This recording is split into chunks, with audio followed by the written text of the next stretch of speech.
We constantly see the pictures of Africa's debt as a whole being on the rise since 2000 and even 2010.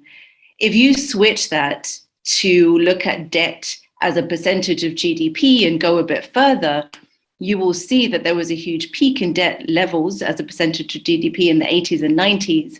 But now, in terms of economic size, the majority of debt levels are back to the late 1970s in terms of exposure. And that the reason I say this is because we need to remember that effectively what we are in is back to normal. And before COVID-19, there should have been significant room for growth that was much needed, for example, to meet infrastructure needs. We all know those numbers, the numbers which are in terms of infrastructure financing required for external support.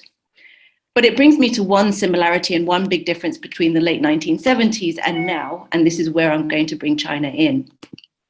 The similarity is this. So both now and in the 1970s, economies did experience a big worldwide external shock. In the 1970s, it was the oil crisis, and now we're having COVID-19 and the various measures that we're having to deal with along the health crisis. But here's the difference between now and the 1970s.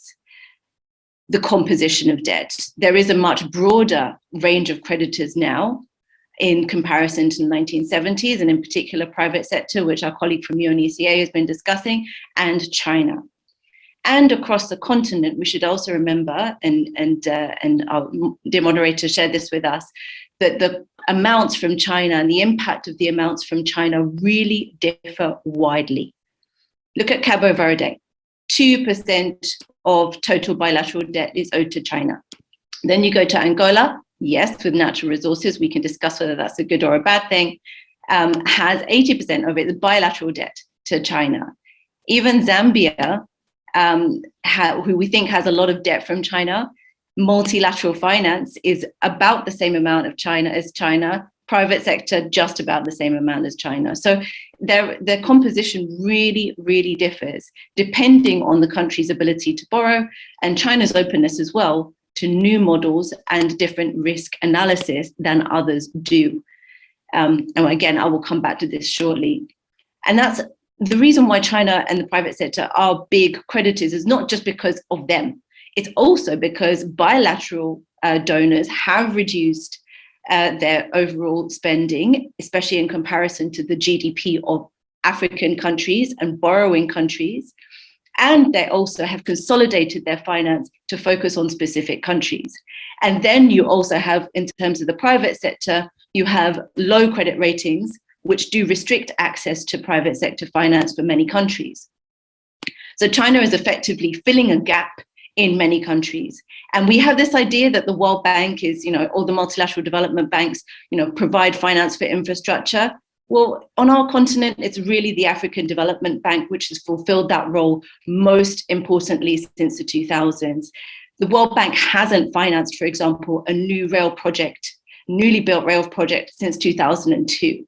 So in terms of meeting those infrastructure deficits, we are having to look at other partners. This is absolutely key. And we cannot distinguish China's role from that gap that China is filling in a multilateral system, which has not been meeting our needs for a very long time and of no reason in terms of our creation. So how can we improve the relationship with China? How can African countries get a better financing relationship with China going forward? I have three particular proposals from the analysis that my colleagues have done. First of all, we need to focus on the quality of debt, not the quantity.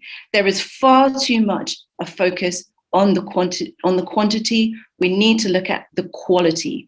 How productive are the different loans from all lenders for our economies?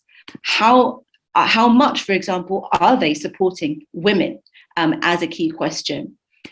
How can civil society drive higher quality through demanding transparency and using information which is already available?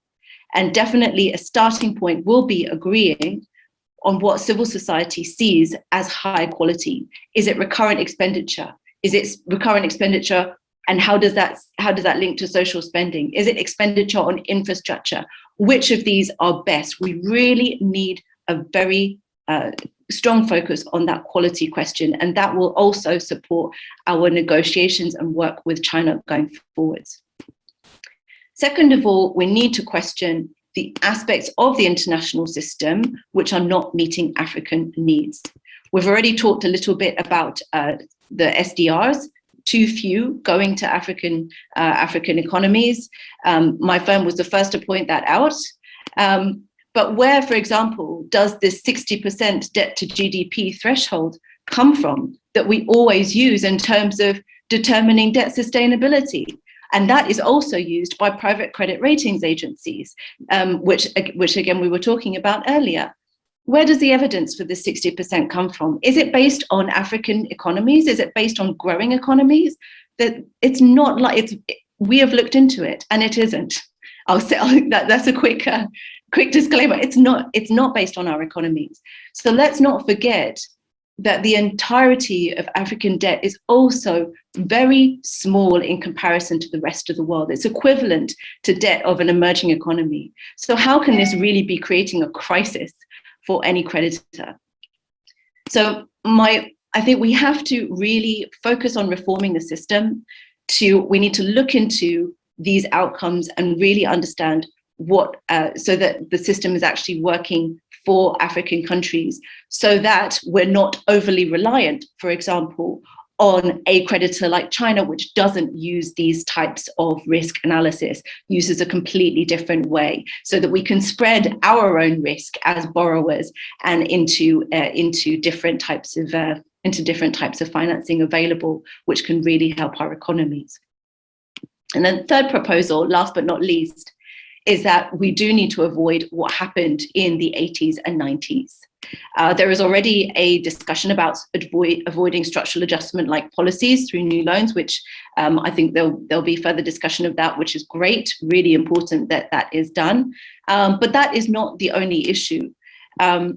Obviously, there is also a discussion about, for example, when it comes to China, the new suggestion, the kind of new focus is perhaps private investment from China can be the new focus rather than concessional loans.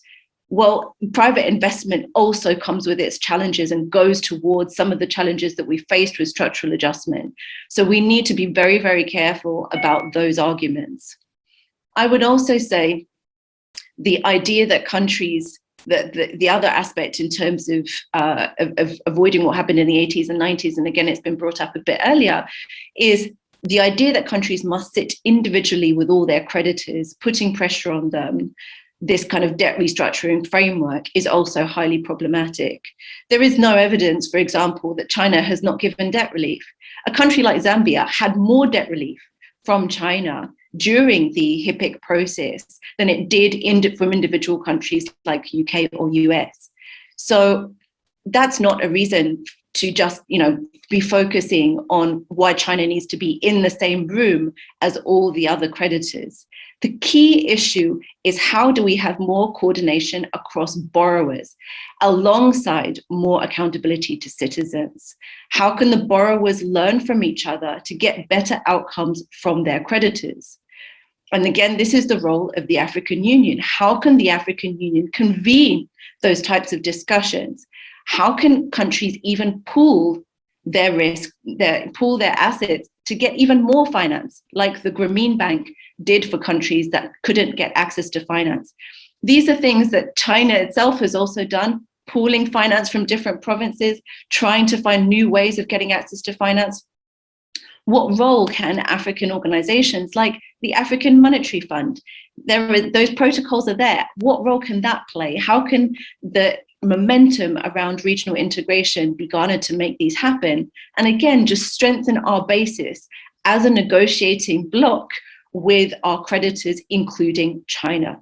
So that's my key message. This is not just about China, whatever it is. We definitely need to include China in our analysis, understand Chinese loans through transparency, etc. But building forward together is really about trying to build a better multilateral system to meet our needs. We build forward that way, and we certainly shouldn't be building backwards. Thank you, Ms. Ryder, for that. We have 1 minute left, and I know that we have other sessions that are starting in a few minutes, but as we wind up, I'd like to hear some closing remarks from our speakers. So I'd like to start with you, Ms. Ryder, first. What's the one message that you would like us to take home in this discussion as we're talking about forging and moving forward together? I think I'll pick my first one. Focus on quality, not quantity. And use that as a starting point. I think we can start with that one. To read and sign the Harare Declaration, go to www.afrodat.org/initiatives. Click on Afrodat Conference on Data and Development, and then read more. And finally, the outcome statement.